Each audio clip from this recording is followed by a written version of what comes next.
এটা রাজশাহী জেলার চন্দ্রিমা খড়খড়ি নারিকেল বাড়িয়া কেচুয়াতুল কেন্দ্রীয় ঈদগাহ ময়দানে কেন্দ্রীয় ঈদগাহ কমিটির উদ্যোগে সপ্তম বাৎসরিক তাফসিরুল কোরআন মাহফিলের স্বনামধন্য সভাপতি জনাব এস.এম. ওমর ফারুক, প্রধান অতিথি বাংলাদেশ জামাত ইসলামী কর্তৃক মনোনীত পবা মোহনপুর এই আসনের সম্মানিত নমিনি অধ্যাপক মোহাম্মদ আবুল কালাম আজাদ, আতালাল্লাহু উমরাহু ওয়া বারাকাল্লাহু ফি হায়াতি, আমিন।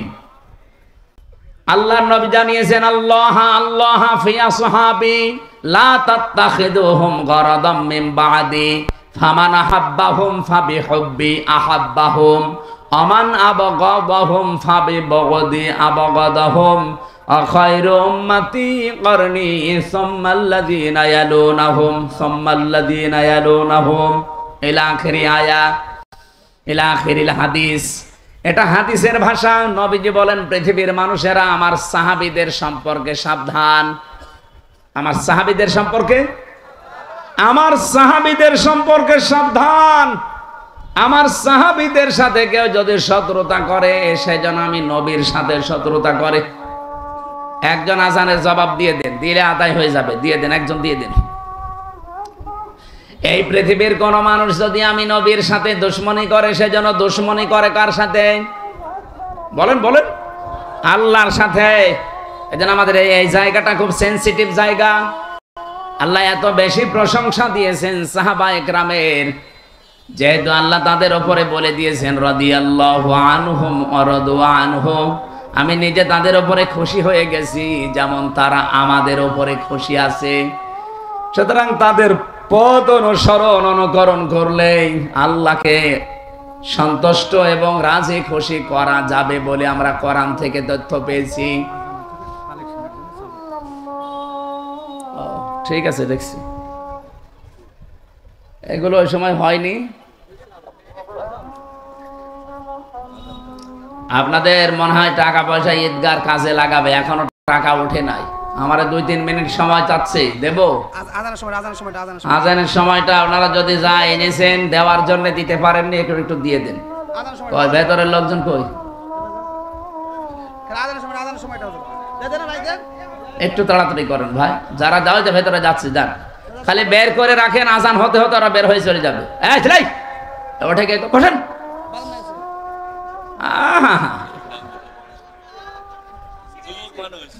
যাক যাক, ওর আবার বিয়ে হয়েছে, এখানে হাজার হাজার মেয়ের বাপ বসে আছে আর ও চলে যাচ্ছে।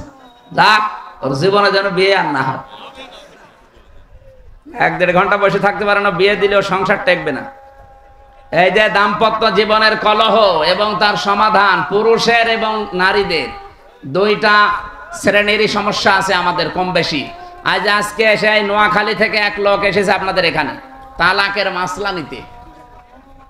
তালাকের মাসলা 2টা আছে, তো ইমামদের মতামত আমি 2টাই বলেছি, আপনি যেটা মানবেন মানেন। এই জন্য তালাক কেন হয়, স্ত্রীদের কারণে মানুষ কেন জেলখানায় থাকছে এখন এই যে 3 বছর, আমার মনে হয় 100 জনের 60-70 জন শুধু বোর কারণে জেল খাটতেছে। এই জন্য মেয়ে লোক থেকে খুব সাবধানে থাকবেন। পারতপক্ষে কোনো মেয়ে লোকের সাথে মোবাইলে কথা বলতে যাবেন না। কোন পানি কোন দিকে গড়িয়ে না আপনি মুসিবতে পড়বেন। এই বইটা এই গাড়িতে আছে, যাওয়ার সময় নিয়েছেন, কাজে লাগবে। 120 পৃষ্ঠা আছে এর ভেতরে। আর একটা আদর্শ নারী আছে। দ্রুত আপনারা যান, যারা যেখানে দাঁড়িয়ে আছেন দ্রুত ভিতরে ঢোকেন। 2 মিনিট সময় আজান হলে শেষ হবে। ভাইরা আপনারা 150 স্বেচ্ছাসেবক এখানে আছেন, 150 জনের মাঠে ঢুকে যান। সাদিকুল ইসলাম স্বপন ভাই, সদস্য সচিব পারিলা ইউনিয়ন স্বেচ্ছাসেবক দল, এটা উজির পুকুর নাকি, 5000 টাকা পাঠিয়েছেন। আল্লাহ যেন কবুল করেন, বলেন আমিন। এই ঈদগাহটায় আপনারাই বছরে বছরে 2 বার নামাজ পড়বেন, এটা যেন আপনাদের দায়িত্বে দিয়ে গেলাম। শেষ করবেন কাজগুলো যতটুকু আছে। মান বানা লিল্লাহি মাসজিদান আছে, বানাল্লাহু লাহু বাইতান ফিল জান্নাহ। নবীজি বলেন, কেউ যদি একটা সেজদার জায়গা বানিয়ে দেয়, তার জন্য আল্লাহ নিজে জান্নাতে ঘর বানায়। সেজদা দিতে কি পুরা মসজিদ লাগে, পুরা ঈদগাহ লাগে? কতটুকু? একটা টাইলসের জায়গা হলে হয়ে যায় সেজদা দেওয়া। কথা বলছেন না কেন? তাহলে একটা টাইলসের টাকাও যদি আপনি এখানে দেন, তাহলে জান্নাতে আপনি একটা পুরা ঘর পাবেন।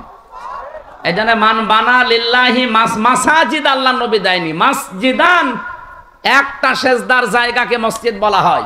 সুতরাং এতটুকু একটা জায়গার নাম বা এই জায়গা সংস্কার করার জন্য যতটুকু যা লাগে, আপনি যদি একটা টাইলসের দামও দেন, জান্নাতে একটা ঘরের মালিক হয়ে যাবেন ইনশাআল্লাহ। বানাল্লাহু লাহু বাইতান ফিল জান্নাহ, আল্লাহ নিজে বলেন আমি ঘর বানাবো। সমর্থ থাকলে অবশ্যই দেবেন। যে যা গিয়েছেন ভেতর থেকে বের হয়ে যান, যান। সাহাবা একরামের মর্যাদা আকাশচুম্বী, তারকা দেখতে পান, তারকার চাইতে সাহাবা একরামের মর্যাদা আল্লাহর কাছে অনেক বেশি। তারা হেদায়াত প্রাপ্ত প্রত্যেকেই, আর প্রত্যেকেই জান্নাতি। আমরা বলি যে 10 জন সাহাবী আশারায়ে মুবাশশারা, কে বলেছে আপনাকে? খালি ওই 10 জনই জান্নাতি, আর বাকি যে লক্ষ লক্ষ সাহাবী এরা জান্নাত যাবে না? বলেন ওই 10 জন সাহাবীর ভেতরে খাদিজাতুল কুবরার নাম আছে? বলেন না কেন? আয়েশার নাম আছে, ফাতেমার নাম আছে, তারা জান্নাতি না? ফাতেমা জান্নাতের নেত্রী হবে, সমস্ত মহিলাদের সর্দার। হযরতে আয়েশা সিদ্দিকা রাদিয়াল্লাহু তাআলা আনহা, হযরতে কি খাদিজাতুল কুবরা, তাকে আল্লাহ নিজে জান্নাত বানিয়ে দুনিয়ায় পাঠিয়ে সুসংবাদ দিয়েছেন, এবং আল্লাহ নিজে তাকে সালাম দিয়েছেন। এই পৃথিবীতে একজনই মহিলা যে আল্লাহর সালাম পেয়েছে এবং জান্নাতে অলরেডি ঘর পেয়েছে জীবিত অবস্থায়। অথচ খাদিজা জীবনে একটা ওয়াক্ত নামাজ পড়েনি, এক ওয়াক্ত নামাজ পড়েনি, একটা রোজা রাখেনি, জীবনে একদিনের জন্য পর্দায় থাকেনি। বলেন, তার পুরা জীবন আমি পড়ে দেখেছি, জীবনে কোনোদিন তিনি পর্দায় ছিলেন না। নামাজ পড়লেন না, রোজা রাখলেন না, হজ করলেন না, যাকাতও দেননি, পর্দায়ও নেই। অথচ আল্লাহ সালাম দিয়েছে, জান্নাতে ঘর বানিয়ে পাঠিয়েছে। একটাই কারণ উনি ইন্তেকালের পরে এই বিধানগুলো নাজিল হয়, এই জন্য উনি মানতে পারেন না।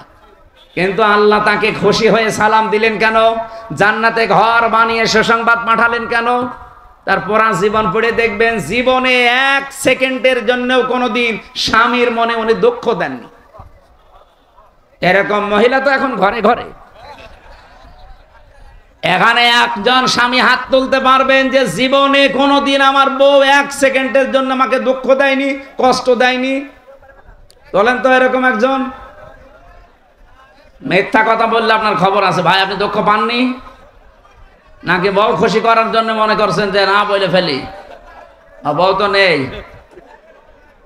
না, আমি হাসির জন্য বলি নাই ভাই, আমি হাদিস বললাম। দেখেন, এই যে হাজার হাজার স্বামী আমরা মা বোনেরা যারা এসেছেন, আমি জানি না আপনারা আছেন কিনা।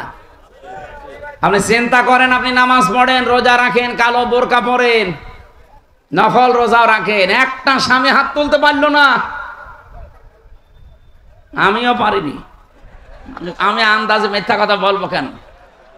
আমি দুঃখ পেয়েছি, এই জন্য আমি পারিনি।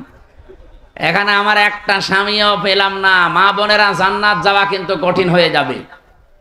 আর এখন যদি ওরা বলে হুজুর ওয়াজটা একটু উল্টিয়ে করেন তো, যে একটা স্বামী একটু হাত তুলুক তো, জীবনে স্ত্রীর মনে দুঃখ দেয়নি। না বাবা শাহজালাল, এখানে হবে না হালাল। না, আমাদের চরিত্র আমরা কন্ট্রোল করব। স্ত্রীর গায়ে যারা হাত তোলে, এর মতো ইতর মানুষ দুনিয়ায় নেই। হাত না তুলে, হাত তোলা একেবারে হারাম কাজ না, আপনি তুলতে পারবেন যদি ফরজ নামাজ না পড়ে, দরকার হয় হাত তুলবেন। কিন্তু 4 জায়গায় কিন্তু মারা যাবে না, মুখে, বুকে, পিঠে, মুখে, মাথায়, মুখে, বুকে আর পিঠে, এই 4 জায়গায় স্ত্রী লোকের হাত দেওয়া জায়েজ নেই। যদি এই 4 জায়গা বাদ দিয়ে কোনো জায়গায় মারতে চান, আপনি মারবেন। খালি নামাজ না পড়লে, রোজা না রাখলে, ফরজ রোজা, জায়েজ যে পর্দাটা আছে, এই পর্দাটা যদি না করে, আর 4 নম্বরে যদি স্বামীর জায়েজ কথা না শোনে। কথা বোঝা গেছে? মা বোন যারা এসেছেন, আপনার জান্নাত পাওয়া অতি সহজ। স্বামী যখন বাইরে থেকে আসবে কর্মজীবন শেষ করে, দুনিয়ায় যত কাজ আপনার হাতে থাক সব বাদ।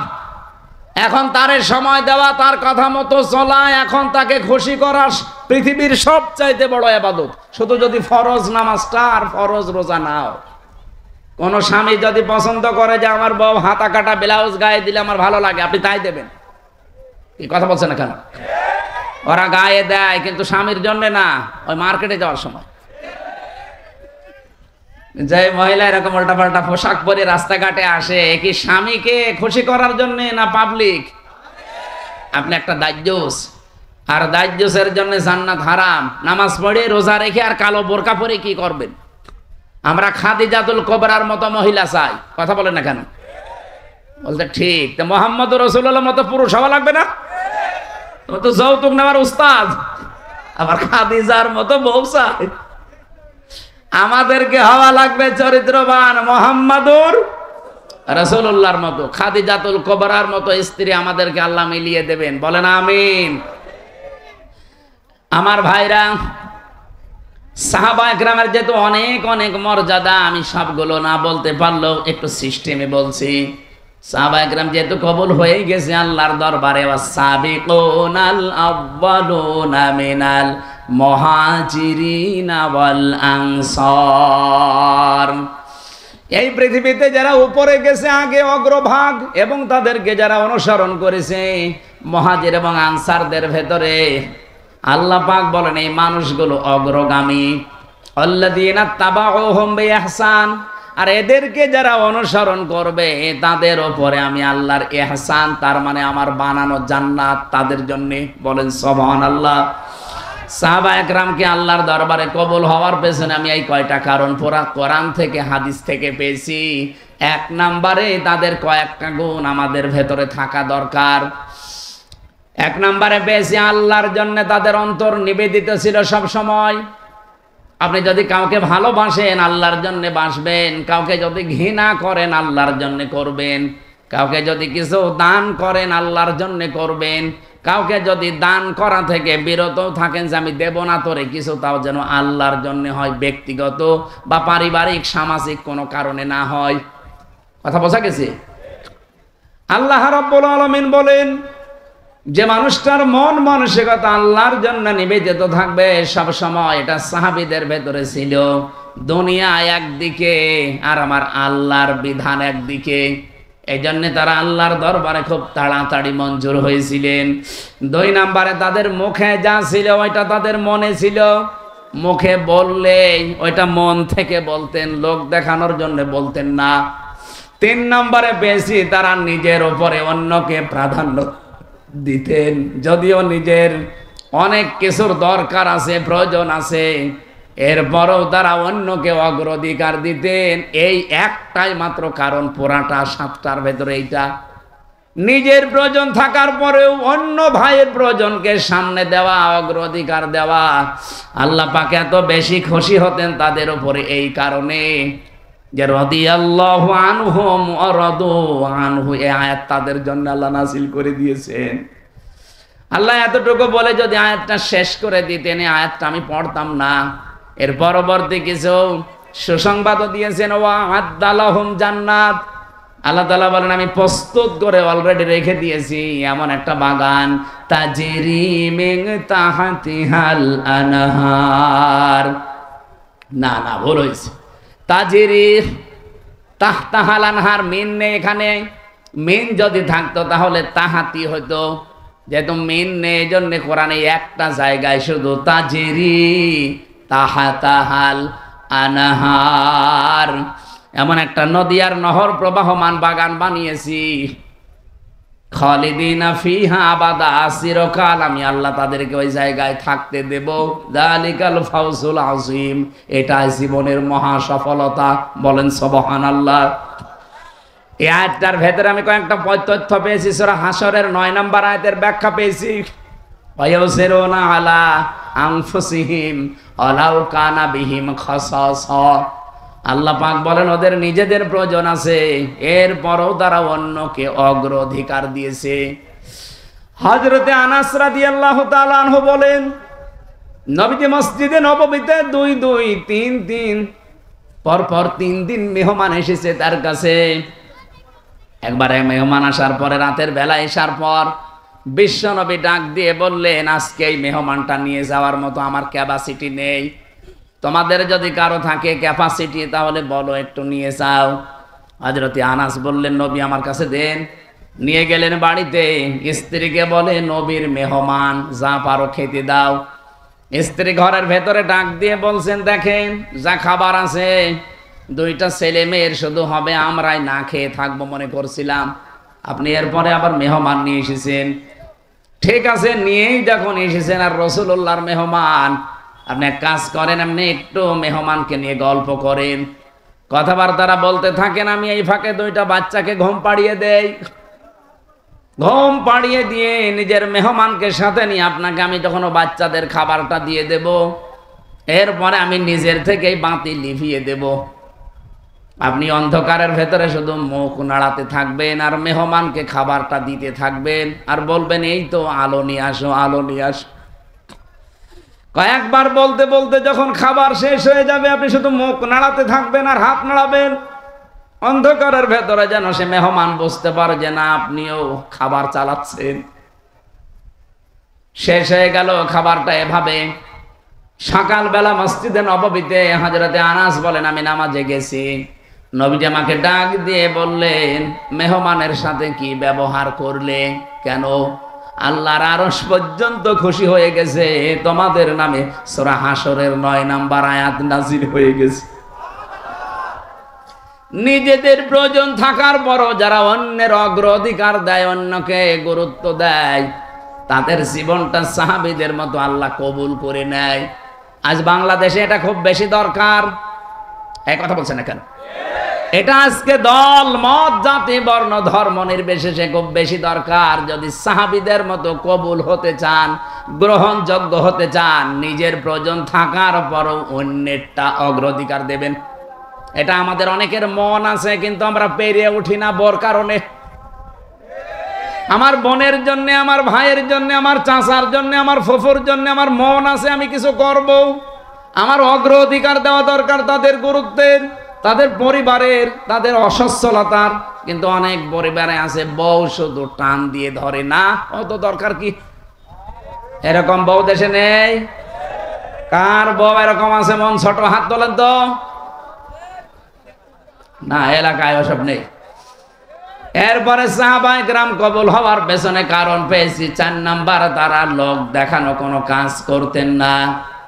আল্লাহ পাক বলেন, আল্লাযীনা হুম ইউরাউনা ওয়া ইয়ামনাউনাল মাউন। আমরা যা করি, যতটুকু ছোট হোক আর বড় হোক, যেন আল্লাহর জন্য হয়। 5 নাম্বারে পেয়েছি তারা কাফেরদের প্রতি বড় কঠোর ছিলেন। এটা সূরা ফাতিহার 29 নাম্বার আয়াতে তথ্যটা পাবেন। মুহাম্মাদুর রাসূলুল্লাহ ওয়াল্লাযীনা মাআহু আশিদ্দাউ আলাল কুফফার। সাহাবায়ে কেরাম আল্লাহর দরবারে কবুল হয়েছিলেন, তার 5 নম্বরে কারণ ছিল তারা কাফেরদের প্রতি বড় কঠোর এবং ভয়ঙ্কর ছিলেন।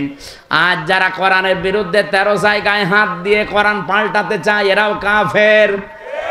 বাংলাদেশে দলমত দেখা যাবে না, এই জায়গায় নবীর উম্মত এবং সাহাবীদের অনুসরণ করার ক্ষেত্রে কঠোর হওয়া লাগবে। আমরা কঠোর হতে রাজি আছি না? সামনে সব দলমত নির্বিশেষে কঠোর হয়ে যাবে। আইন পাশ করা দূরের কথা, ওরা যেন ভয়ে কাঁপতে থাকে।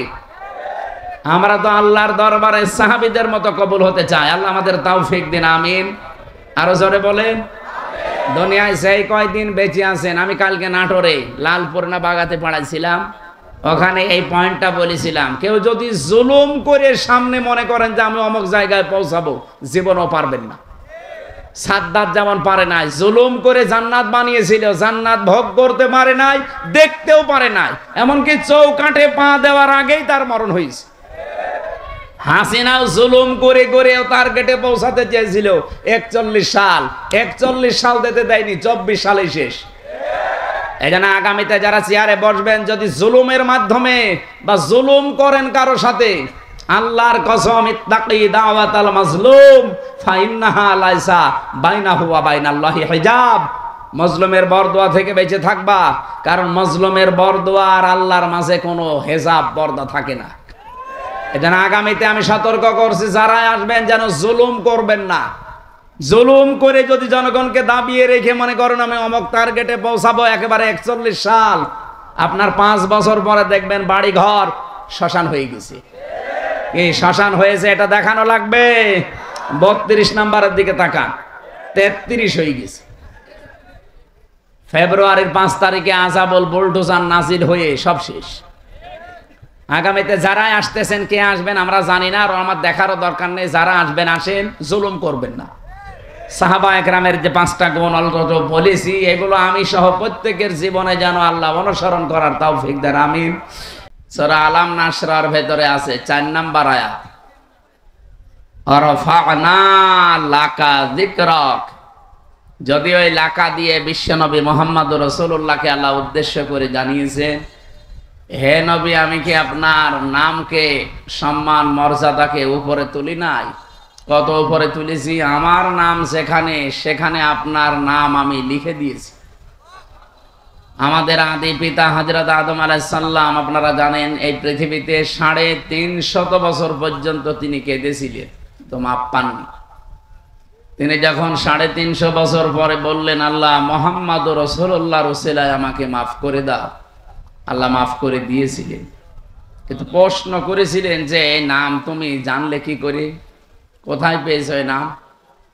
হযরত আদম বলেছিলেন, আল্লাহ যেদিন জান্নাত থেকে তুমি আমাকে বের করে দাও, আমি জান্নাত থেকে বিদায় নেওয়ার সময় জান্নাতের মেন গেটের ওপরে তোমার নামের পরে এই নামটা লেখা ছিল, আমি দেখেছিলাম, লা ইলাহা ইল্লাল্লাহু মুহাম্মাদুর রাসূলুল্লাহ। আমি মনে করলাম যে এই নামটা দামি নাম হবে, অবশ্যই তোমার নিকটবর্তী কেউ হবে, নয়তো তোমার নামের পাশে এই নামটা থাকতো না। আল্লাহ ওই দিন তার মর্যাদা জানিয়েছিলেন যে এটা তোমারই সন্তান হবে, এটা পৃথিবীর শ্রেষ্ঠ মানুষদের একজন। বাদ জাকুম মিনাল্লাহি নূরু ওয়া কিতাবুম মুবিন, এই আয়াত দিয়ে অনেক মানুষ দলিল দিতে যায় নবীজি নূরের তৈরি ছিল এই দিকে। এখান থেকে কয়েকটা শিক্ষা আমরা বের করতে পারি। বলেন তো, আল্লাহ জিজ্ঞাসা করার জবাব দিলেন কি, যে এই লোকটার ওসিলা দিয়ে যে তুমি মাপ চাইলে, এই লোকটাকে তুমি এখনো জানো না, লোকটা তোমার সন্তান, এ দুনিয়াতে তোমার পরে যাবে। কি বুঝলেন এখান থেকে? আদম আলাইহিস সালাম উনি কি জিন ছিলেন না ফেরেশতা ছিলেন?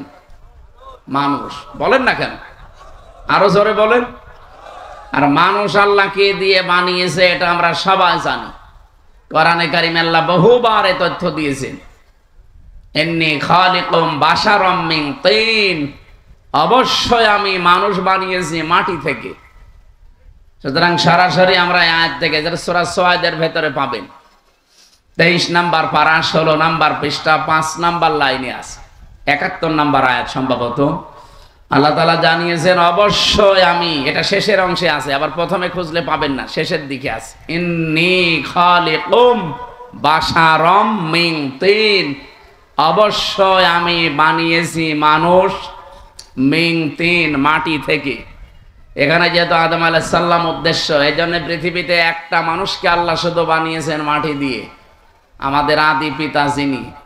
তাছাড়া দুনিয়ায় আর কাউকে আল্লাহ সরাসরি মাটি দিয়ে বানাননি, বানিয়েছেন মাটির নির্যাস দিয়ে। আর মাটি বানিয়েছেন কমপক্ষে 10টা জিনিস দিয়ে। আপনি মাটি গবেষণা হয় যেখানে সেখানে মাটি নিয়ে যাবেন, দেখবেন 10টা জিনিস ওরা বের করে দেবে। অক্সিজেন দেবেন, আয়রন দেবে, সিলিকন দেবে, এরকম অ্যালুমিনিয়াম দিবে, ম্যাগনেসিয়াম দেবে, পটাশিয়াম দেবে, এরকম 10টা জিনিস আমরা পাই। তাহলে এখান থেকে বুঝলাম পৃথিবীতে একমাত্র মাটি দিয়ে বানিয়েছে আদম নবীকে। আমাদের এই জন্যে আদি পিতা বা একেবারে প্রথম বাবার নাম জিজ্ঞাসা করলে কি বলা হয়? এ পর্যন্ত বুঝেছেন কিনা বলেন? আমাদের আদি পিতা প্রথম বাবার নাম কি? বলেন বলেন। আল্লাহ যে ওনাকে বললেন, হে আদম, যার নাম নিয়ে ক্ষমা চাইলে আমি ক্ষমা করে দিলাম, ওইটা তোমার সন্তান হবে এবং তোমার পরবর্তীতে যাবে। আমার প্রশ্ন হচ্ছে, বাবা যদি মাটির তৈরি হয়, ছেলে হবে আগুনের। কমন সেন্স কি বলে আপনার? কুল ইন্নামা আনা বাশারুম মিসলুকুম, হে নবী আপনি বলেন আমি তোমাদের মতোই মানুষ। ইউহা ইলাইয়া, পার্থক্য এতটুকু, আমার প্রতি ওহী আসে, তোমাদের প্রতি আসে না, এতটুকু আছে। কিন্তু আমার বাবা যেহেতু আদম, বাবা যদি মাটির হয়, ছেলে কোনোদিন আগুনের হয় না, তাহলে তো সিস্টেম পাল্টিয়ে যায়। প্রথম এই কথা থেকে এই তথ্য নেওয়ার পরেও কিছু মানুষ, আমি যে আয়াত পড়লাম, কদ জাকুম মিনাল্লাহি নূরুন ওয়া কিতাবুম মুবিন, এই আয়াত দিয়ে দলিল দিতে যায়। বিশেষ করে এটা চট্টগ্রাম বিভাগে, সিলেট বিভাগে, এগুলো তারা যারা গরম সুন্নি ঠান্ডা সুন্নি, এরা এই আয়াতটা নিয়ে আসতে চায়। আপনি যদি একটু কোরআন শরীফ বুঝে পড়েন, চিন্তা ভাবনা নিয়ে পড়েন, তাহলে এই প্রশ্নের উত্তর কিন্তু এই আয়াতে আছে। আল্লাহ বলেন, অবশ্যই আমার পক্ষ থেকে তোমাদের কাছে এসেছে একটা নূর, স্পষ্ট কিতাব। আল্লাহ শব্দ দিলেন দুইটা, অর্থ দিলেন একটা। অবশ্যই আমার পক্ষ থেকে তোমাদের কাছে একটা কিতাব এসেছে স্পষ্ট। এটা নূর নাম দিলেন, নূর দেওয়ার পরে তিনি ব্যাখ্যা করলেন যে নূরটা হচ্ছে স্পষ্ট। এখন আমরা এখানে তাফসীর করতে গিয়ে অনেকেই হয়তো ভুল করি, অথবা জেনে শুনে কোনো দিকে ডাইভার্ট হয়ে যায়, নিজেদের বিভিন্ন জিনিসকে এর উপরে চাপিয়ে দেওয়ার জন্য। বলা হয় যে এখানে নূর মানে মুহাম্মাদুর রাসূলুল্লাহ, আর কিতাবুম মুবিন মানে কোরআন শরীফ। না, এই জিনিস দুইটাই এক, তার প্রমাণ পরের আয়াতে আল্লাহ নিজে দিয়েছেন। এটা সূরা মায়েদার 15 নম্বর আয়াত। এর পরের আয়াতে দেখেন, দুইটা জিনিস এসে এক, তার প্রমাণ আল্লাহ দিচ্ছেন। এদিকে তাকান, আল্লাহ পাক বলেন, ইয়াহদি বিহিল্লাহ, এইটার দ্বারাই আমি হেদায়েত করি, পথ দেখাই। যেহেতু আল্লাহ এখানে ইয়াহদি বিহি, এই শব্দটা আল্লাহ বহু বচন দেননি, দ্বিবচন দেননি, এক বচন দিয়েছেন। মুফাসসিরিন ইকরাম, আমি যত তাফসীর পড়েছি, সব মুফাসসির এই বিহি দিয়ে ওই আগের দুইটা নাম একটা জিনিস, এইটাই বুঝিয়েছেন। আল্লাহ বলেন, আমার পক্ষ থেকে অবশ্যই তোমাদের কাছে নূর যাবে, স্পষ্ট কিতাব যাবে। তাহলে নূরও যা, স্পষ্ট কিতাবও তা, তার নাম কোরআন শরীফ। তার নাম কি? বলেন বলেন। এতটুকু শেষ করেননি আল্লাহ, এ পর্যন্ত বললে আমাদের বিভ্রান্ত হওয়ার সম্ভাবনা থাকতো। এই জন্য আল্লাহ ব্যাখ্যা করছেন, ইয়াহদি বিহিল্লাহ। এখানে ফাইল কর্তা সরাসরি আল্লাহ নিজে। আল্লাহ বলেন, আমি এইটার দ্বারাই হেদায়েত করি। আর আমরা সবাই জানি পৃথিবীতে হেদায়েত দেওয়ার একচ্ছত্র মালিকানা কোরআনের। না মানে আল্লাহর মানে কি? আল্লাহর কথাই তো কোরআন। এই পৃথিবীতে কোরআনকে আল্লাহ হেদায়েত দেওয়ার মতো ক্ষমতা দিয়েছেন, তাছাড়া আর কাউকে দেয়নি। এমনকি নবীজির হাতে আল্লাহ হেদায়েত ছেড়ে দেয়নি। যদি থাকতো, নবী নিজের চাচাকে দিত। শুধুমাত্র হেদায়েত দেওয়ার ক্ষমতা আছে কার? আরে কোরআন শরীফ কার? এই জন্য যালিকাল কিতাবু লা রাইবা ফিহি, যে কিতাবের আগে আলিফ লাম দিয়ে আল্লাহ নির্দিষ্ট করে দিয়েছেন, একটাই মাত্র কিতাব দুনিয়ায় পাঠালাম যেটা মানুষকে হেদায়েত দিতে পারে। এবার আসেন, আমরা মূল কথায় যাইতে চাই। যেহেতু পৃথিবীর একখানা কিতাব আছে মানুষকে হেদায়েত দিতে পারে, আর কেউ পারে না, সেই হিসাবে আল্লাহ কিতাবের নাম এখানে নূর বলার পরে আবার উল্লেখ করেছেন, ওয়া কিতাবুম মুবিন। ওই নূরটাই হচ্ছে স্পষ্ট কিতাব। পরা কোরআন শরীফে তাফসিরে এটা হচ্ছে মাযহারের ভেতরে আছে 55টা নাম পাবেন আপনি কোরআনের। 55টার ভেতরে 5 নাম্বার নাম আপনি এইটা পাবেন।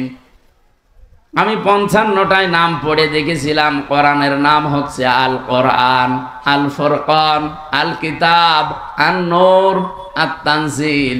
এভাবে একটা একটা করে আপনি নাম পাবেন 55টা। যেহেতু কোরআনের নাম আমার আল্লাহ নিজে নূর দিয়েছেন, আর এই কোরআনের বরকত অথবা এই কোরআনের পরিস্থিতি আমাদের কাছে আরো স্পষ্ট করার জন্য পরবর্তী শব্দে আল্লাহ কিতাবুম মুবিন লাগিয়েছেন। আমাদের রাজশাহী, খুলনা, রংপুর এই সমস্ত বিভাগে যেহেতু সমস্যা একটু কম এই শব্দ নিয়ে, তারপরেও স্পষ্ট করছি, নবীজি নূরের তৈরি বললে তার সম্মান বাড়ে না, আরো কমে যায়। বাবা যেইটার আপনি সন্তানকে ওইটা বলে চালাবেন।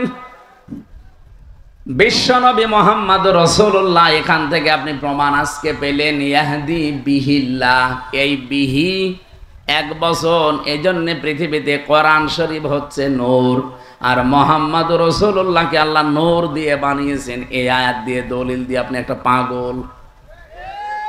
তাহলে বিহি আল্লাহ দিত না, বিহি মা দিত, যে নবীজি এবং কোরআন শরীফ এই দুইটা দিয়ে আমি হেদায়েত দান করি। তাহলে বিহি মা দিল না কেন? আমি আলেমদেরকে বলছি, যারা একটু লেখাপড়া করেন, এই আয়াতটা নিয়ে বাড়ি যারও চিন্তা ভাবনা করবেন। আমার তো মাথা ছোট, ভুল হতে পারে। যাদের মাথা বড় বড় আছে, এই বড় মাথায় আরো এই যে একটা হুজুর বসে আছে না, কি যেন গোলাম রব্বানি, কি মাথা দেখেছেন? আমার মনে হয় দুই মাথা মিলে ওনার মতো হবে না। ওনার মতো বড় বড় মাথা যাদের, তারা যেন আরো একটু চিন্তা ভাবনা করে। বিহি আর বিহিমা, ইহদি বিহিল্লাহ মানিত্তাবা রিদওয়ানাহু সুবুলাস সালামি ওয়া ইখরিজুহুম মিনাজ যুলুমাতি ইলান নূর। আল্লাহ পাক বলেন, এইটার দ্বারা আমি হেদায়েত করি। এইটা মানে এখানে এক বচন কোরআন। মানিত্তাবা, যে ব্যক্তি অনুসরণ করবে কোরআনকে, রিদওয়ানাহু, এবং তার সন্তুষ্টি চাইবে, তার মানে আল্লাহর। সবুলাস সালাম, সবুল বহুবচন, সালাম আল্লাহ পাক তার নিজের নামটা এখানে দিলেন। পৃথিবীতে যত শান্তির পথ আছে সব আমার আল্লাহ কোরআনে দিয়েছেন। এই শান্তির পথ আমার আল্লাহ তাকে নসিব করবেন যদি এটার অনুসরণ করা হয়। ইখরিজুহুম, তিনি বের করবেন তোমাদেরকে। ইখরিজুহুম দিয়েছেন, তিনি বের করবেন তোমাদেরকে মিনাজ যুলুমাতি ইলান নূর, অন্ধকার থেকে আলোর দিকে। আর যেটা দিয়ে তিনি বের করবেন তার নাম যেহেতু নূর, আমরা বলি কোরআন। নাম কি? আমার মনে হয় এই প্রশ্নের উত্তর আর দেওয়ার দরকার নেই, আপনি স্পষ্ট হয়ে গেছেন। যে কথা বলতে চাই এখান থেকে, মুহাম্মদুর রাসূলুল্লাহর নাম নিয়ে হযরতে আদম নবী একদিন দুই দিন না 300 বছর কন্দন করেও মাপ পাননি। শেষে এই নামটার কারণে আল্লাহ মাফ করে দিয়েছিলেন। এই জন্যে সম্মান মর্যাদা দুনিয়াতে আল্লাহ যত বেশি এই পৃথিবীতে দিয়েছেন, একেবারে সে আরশের মেন দরজা থেকে শুরু করে, জান্নাতের মেন গেট থেকে শুরু করে, তামাম পৃথিবীতে যেখানে আল্লাহর নাম সেখানে রসুলের নাম। কি আপনি দেখেন, বাংলাদেশে প্রায় 1110 কিলোমিটার পথ, টেকনাফের একেবারে শেষ গ্রাম থেকে পঞ্চগড়ের তেতুলিয়ার ওই বাংলা বান্দা পর্যন্ত সব মিলিয়ে আপনি হিসাব করে দেখবেন 1110 কিলোমিটার। কত? 1110 কিলোমিটারের ভেতরে শুধু বাংলাদেশের এরিয়ায় আমি হিসাব করে দেখেছি কম পক্ষে 13 মিনিট 4 সেকেন্ড একাধারে আজান হয়।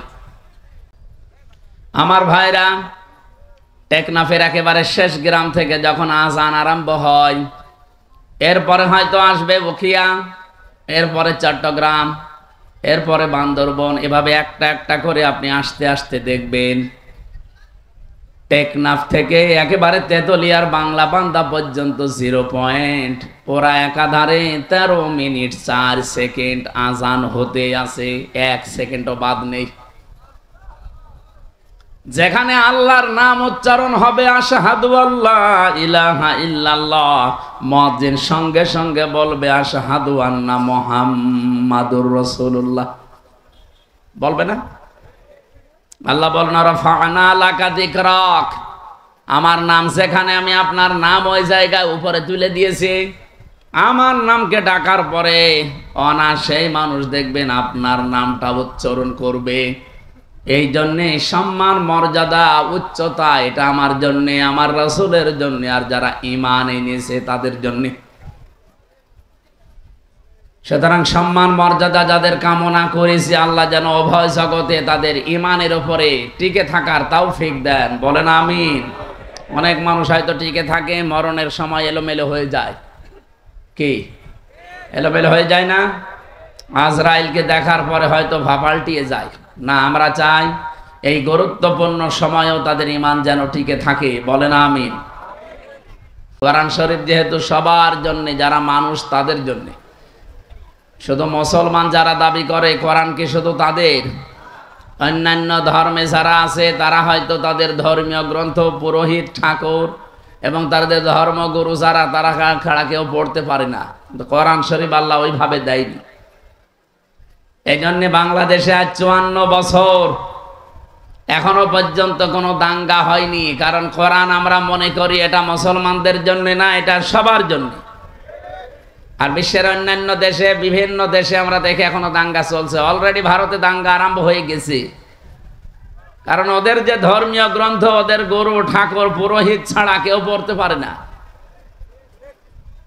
ওরা আমাদেরকে সবক দেয়, সারা বিশ্বের মোড়লদেরকে শোনায় যে আমাদের দেশে নাকি সাম্প্রদায়িক সম্প্রীতি নেই। এই পৃথিবীতে একটাই দেশ যেখানে রোজা আর পূজা পাশাপাশি হয়। এক কথা বলে না কেন? আপনি ভারতে হতে পারে না, হতে পারা কি গরু জবাই করলে তাকে জবাই করে ফেলছে। এই পৃথিবীর 4-6 জন মানুষের নাম আছে নিকৃষ্ট মানুষের তালিকায়, তার ভেতরে মোদির নাম আছে। কারণ এই লোকটা পৃথিবীতে নিকৃষ্ট হওয়ার পেছনে কিছু কারণ আছে।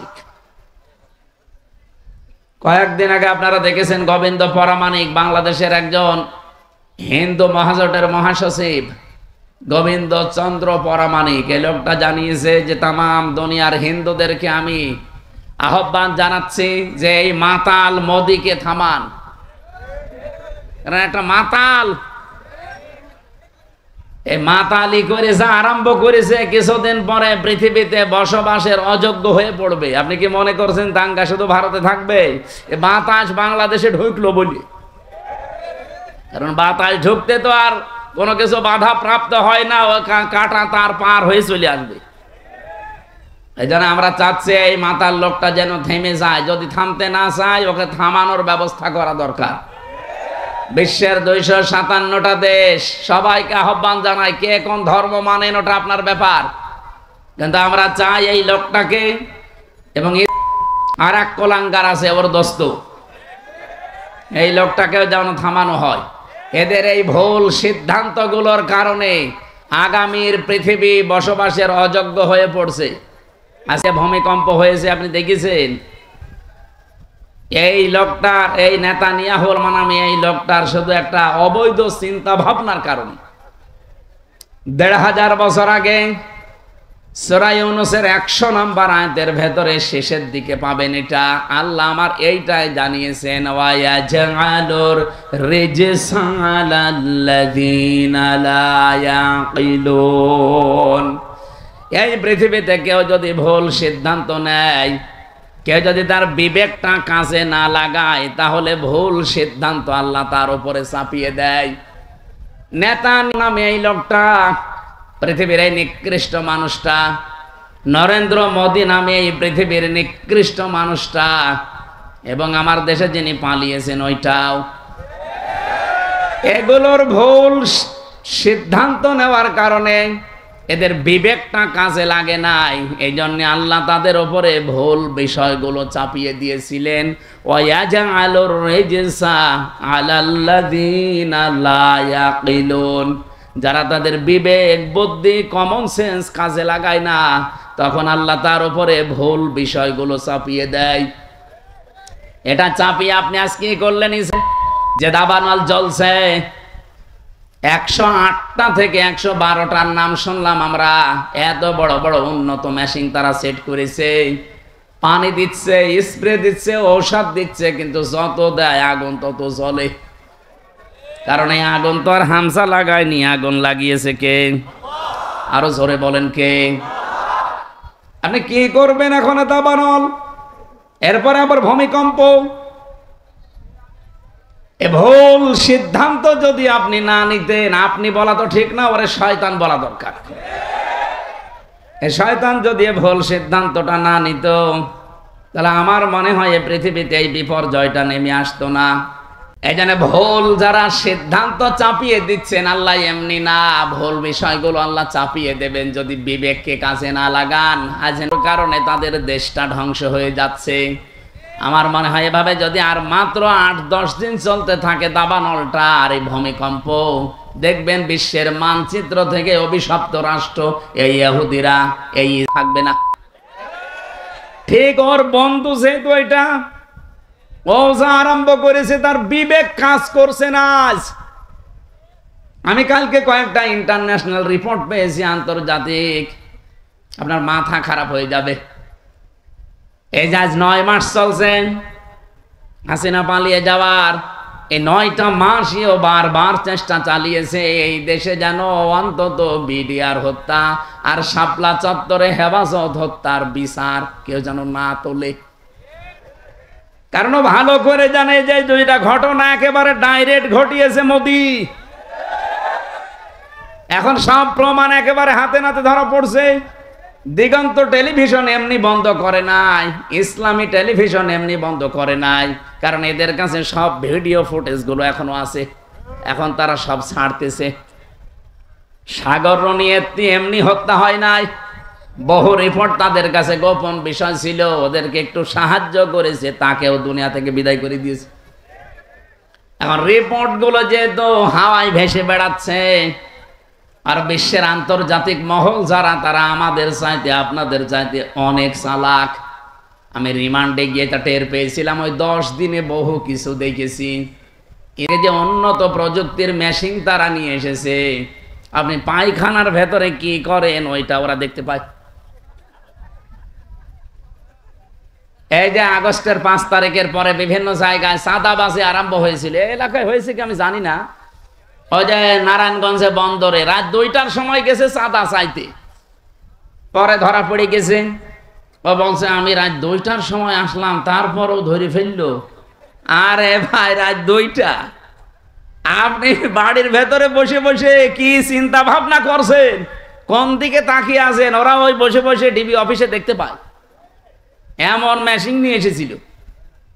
আমারে ধরা পড়ার পরের দিন 20 সালের শেষের দিকে, 21 সালে তো আমারে ধরেছে, যেই দিন ধরেছে ওই দিনই আমার নাম্বার, যেখানে যার আত্মীয় স্বজন সবগুলো ট্যাগ করা, কে কোথায় কি আমার পক্ষে বিপক্ষে বলছে সব ওরা আমাকে শোনাচ্ছে। কিন্তু আশ্চর্য কি গো, আমরা যে বাটন মোবাইলে কথা বলি, এই বাটন মোবাইলে কথা বলার ওদের সামনে কথা বলা একই। আপনারা যারা বলেন সতর্ক থাকবেন, এমন কোন কথা বলবেন না শেষে ওই যে টাকলা মোরাদের মতো যদি 6 মিনিট একটু ফাঁস হয়ে যায় না, আপনার বাবা শাহজালাল সব হালাল হয়ে যাবে। এখানে কথা বলার সময় এই যে যারা পরকীয়া প্রেম করেন, তুমি আমি, আমি তুমি, আমি তুমি, তুমি আমি, হ্যাঁ মনে করছে কেউ জানে না, কেউ জানে না, মানে ওরা সব দেখতে পাচ্ছে যে আপনি কার বর্ষাতে লাইনে আছেন। এই জন্য মিথ্যা কথা বলবেন না। এখানে কারা লাইনে আছেন হাত তোলেন তো, ওই যে একজন।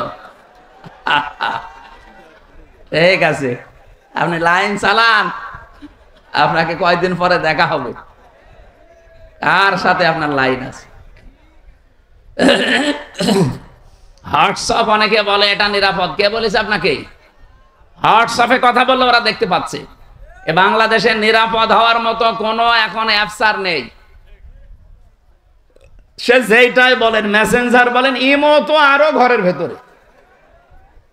ওই ইমোতে কথা বলা আর ওদের সামনে বসে বসে বলা একই। হোয়াটসঅ্যাপটা এটা সবাইকে ওরা ট্যাগ করে না, যাদের টার্গেট করে তাদের। এই যে এই ভুল সিদ্ধান্ত নেওয়ার কারণে বিবেকটা কাজে লাগছে না, এই কারণে আজকে যে বিপর্যয় নেমে আসবে, এই দাঙ্গা তৈরি হওয়ার কারণে শুধু কি মুসলমান মরবে, হিন্দু মরবে না? এক কথা বলেন না কেন? ওখানে যদি মনে করেন মুসলমান আছে 30 কোটি, হিন্দু আসে 100 কোটি, এই কারণে আপনি মুসলমান 10 জন মেরে ফেললেন, হিন্দু 2 জন মরিস। বাংলাদেশে আমরা 92 জন মুসলমান 100 জনের, বাকি 4 জন হিন্দু, অন্যান্য জাতি মিলে আর 4 জন। ওখানে যদি 2 জন মুসলমান মরে, এখানে 5 জন মরবে না? হ্যাঁ, সব সাফা হয়ে যাবে। এই জন্যই তো আমরা জানাচ্ছি যে এই মাতালটাকে থামান। এই মাতালের মাতলামি করার কারণে পৃথিবীর ক্ষতি হয়ে যাচ্ছে। আগামীতে আমার মনে হয় এ পৃথিবী বসবাসের অযোগ্য হয়ে যাবে। বসবাস যে করবেন সেরকম পরিস্থিতি আর পাবেন না। ওই চাচা এরশাদ মরার আগে যা বলেছিল ওইটা দেখতে পাবেন, যে ঘর থেকে বের হলে খুন আর ঘরে থাকলে গুম হয়ে যাবে। আল্লাহ আমাদের হেফাজত করুন, বলেন আমিন। আমি এখান থেকে এই দুইটা দেশের নাম বলার পরে একটা বিষয়ে সিদ্ধান্ত নিতে চাচ্ছি, আপনারা একমত হবেন কিনা আমি জানি না। বাংলাদেশে যিনি দায়িত্বে আছেন প্রফেসর ডক্টর মোহাম্মদ ইউনূস, দুইটা নবীর নাম নিয়ে বসে আছেন, মোহাম্মদ আর ইউনূস, দুই নবীর নাম আপনার। আমরা চাই আপনার বিবেক আপনি কাজে লাগাবেন।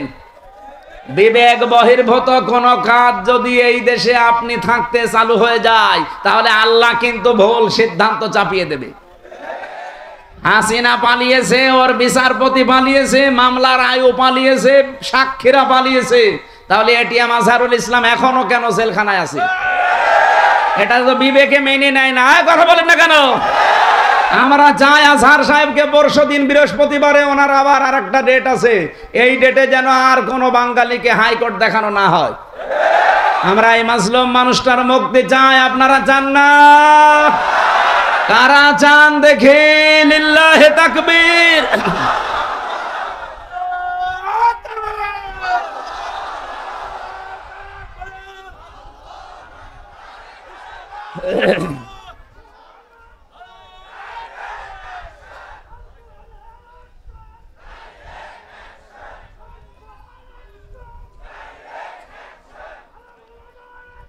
আলহামদুলিল্লাহ ভাই, না আমরা কারো পক্ষে বিপক্ষে, আপনি যদি মনে করেন যে উনি পক্ষে বলছে বিপক্ষে, না, উনি একজন মাজলুম মানুষ।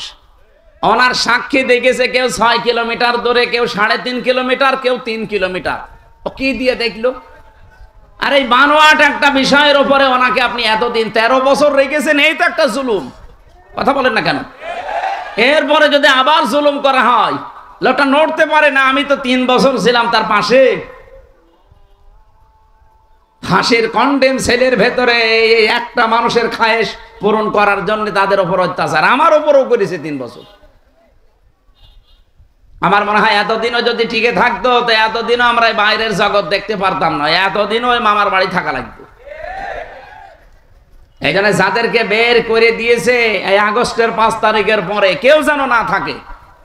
অনেকে তারেক জিয়া বের হয়েছে, তারেক জিয়ার বউ এবং তার মা, সবাই যখন খালাস পেয়েছে বলছে এনাদের খালাস দেওয়া ঠিক হয়নি, কারণ এনারা সাজার আসামি ছিল।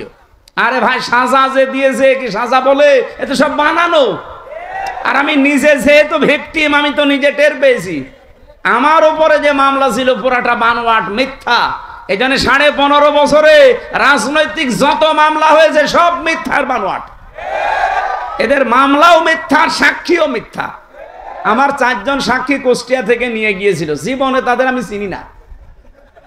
আমি এই আগস্টের 5 তারিখের পরে যেহেতু তারা ভয়ে ভয়ে আছে, একদিন যেয়ে বললাম, ভাই কি সত্যি করে বলেন? আচ্ছা, পুলিশ এসে একদিন রাতের বেলা আমাকে বলছে, সাক্ষী যদি না দাও তোমার নামে মামলা দেবো।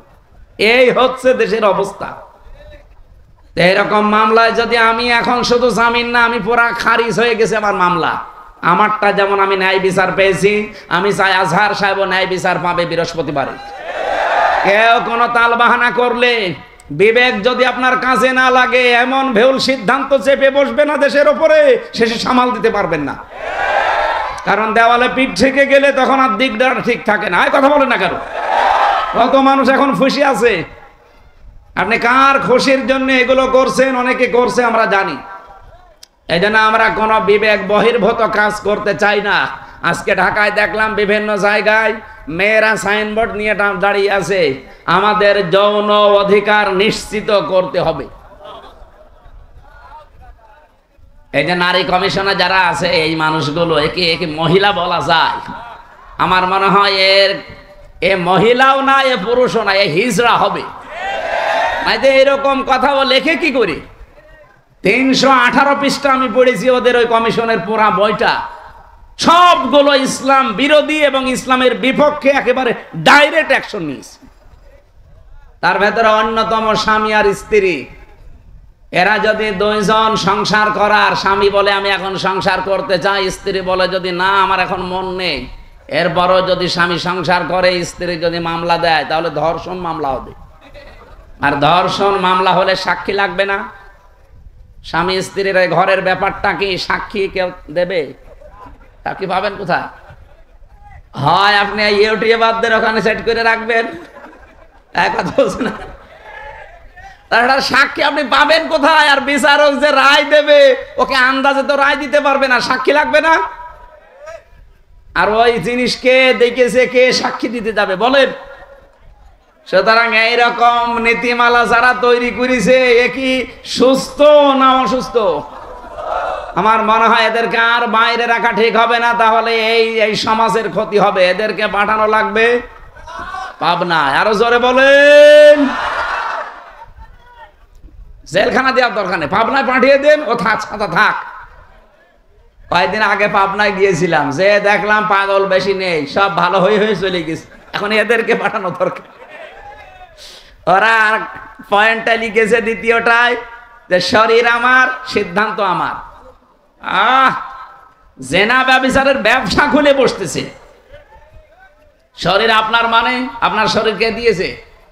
আপনার বাবা মা দিয়েছে আপনার শরীর। আপনার বাবা আর মার দায়িত্ব ছিল শুধু বিছানায় থাকা। এই শরীরটা আমার আল্লাহ নিজে বানিয়েছেন। সূরা নূরের ভেতরে আছে, সূরা কি মুমিনুনের ভেতরে আল্লাহ পয়েন্ট আকারে দিয়েছেন যে তোরে কি করে বানালাম আমি। সুম্মা খালাকনান নুতফাতান আলাকাতান ফাখালাকনাল আলাকাতা মুদগাতান ফাখালাকনাল মুদগাতা ইযামা ইলা আখিরি আয়াত।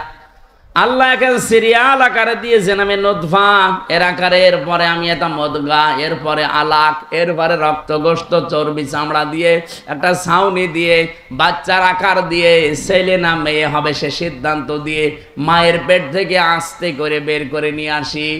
আল্লাহু আখরাজাকুম মিন বুতুনি উম্মাহাতিকুম লা তা'লামুনা শাইআ। এই আয়াতগুলো পর্যালোচনা করলে দেখা যায় পুরাটা দায়িত্ব আমার আল্লাহ পালন করেছে, বাকি শুধু সিস্টেমটা আমার আল্লাহ, যেহেতু মার বাবার কাছ থেকে শুধু সিস্টেমটা একটু। তাছাড়া আল্লাহ নিজেও আমাদেরকে বানিয়ে বানিয়ে আকাশ থেকে ফেলতে পারতো না? পারতো না? আমাদের আদি পিতাকে ফেলে নাই, কথা বলেন না কেন? আদি মাতাকে ফেলে নাই। তাদেরকে যদি আল্লাহ ফেলতে পারে, এমনকি বাবা ছাড়াও আল্লাহ বানাতে পারে হযরত ঈসাকে, প্রমাণ তো দুনিয়ায় আছে। সুতরাং যারা এই পয়েন্ট লিখেছেন আপনারা কিন্তু স্বাভাবিক নেই। আমার মনে হয় তারা মেয়াদ উত্তীর্ণ গাঁজা খায়। মেয়াদ আলা গাঁজা খেলে তো এত নিছেন আমার কথা না, দেহ আমার, সিদ্ধান্ত আমার। আবার এক মহিলা লিখেছে ব্যানারে যে আমার চামড়া আমি দেব। ওরে শয়তান!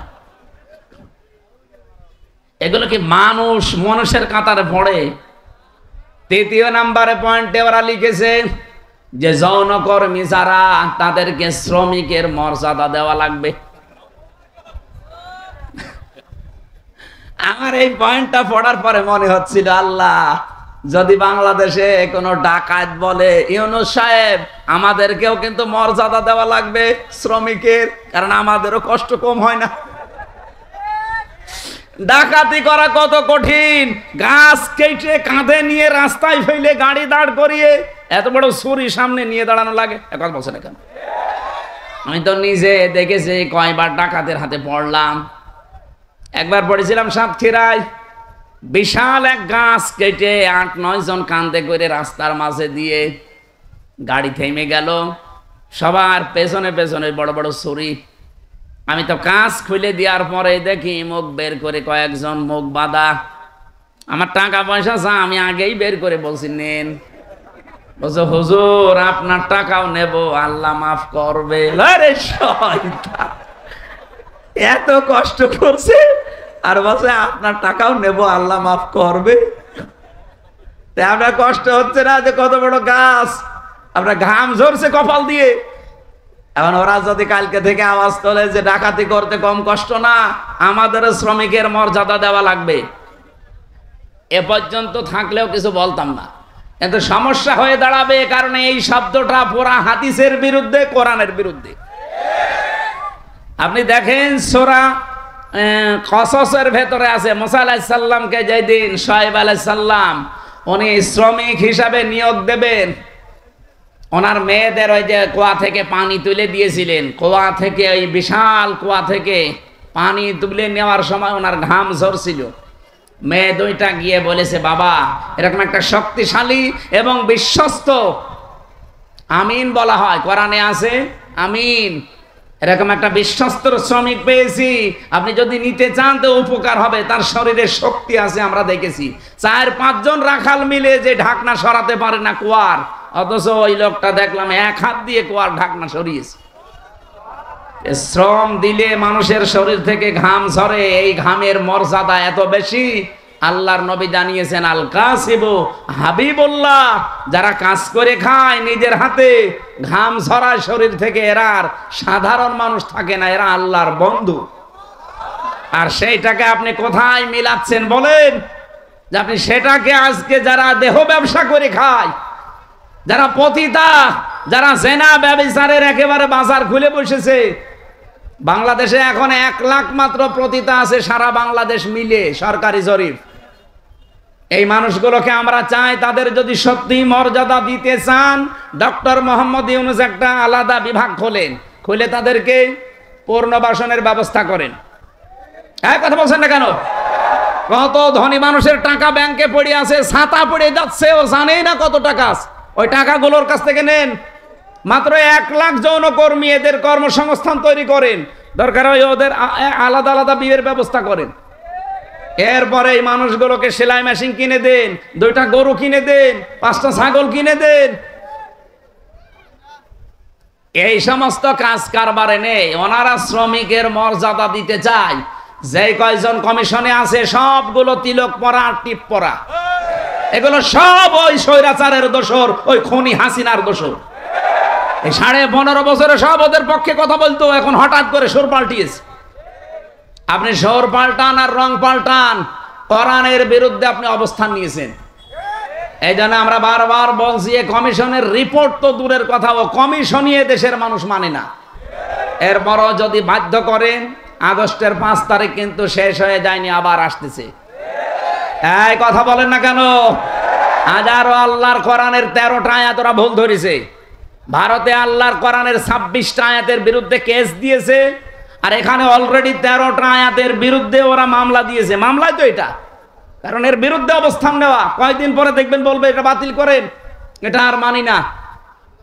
আল্লাহর কোরআনে আছে, ইউসিকুমুল্লাহু ফি আওলাদিকুম লিয-যাকারি মিসলু হাযযিল উনসায়াইন। এই পৃথিবীতে 1 পুরুষ যা পাবে 2 নারী তাই পাবে। এটা নদী মেয়েদের প্রতি অবিচার, বৈষম্য। এই জন্য আয়াত পাল্টাতে হবে।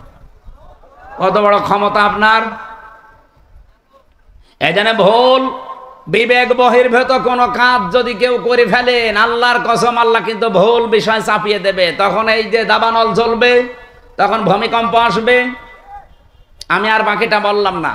এই জন্য যারা দায়িত্বে আছেন, আহ্বান করে আপনারা এখনো আপনার বিবেকটা কাজে লাগান, নয়তো ভুল বিষয় চেপে বসলে তখন সামাল দেওয়া কঠিন হয়ে যাবে। আল্লাহ আমাদেরকে বোঝার তৌফিক দিন, বলেন আমিন।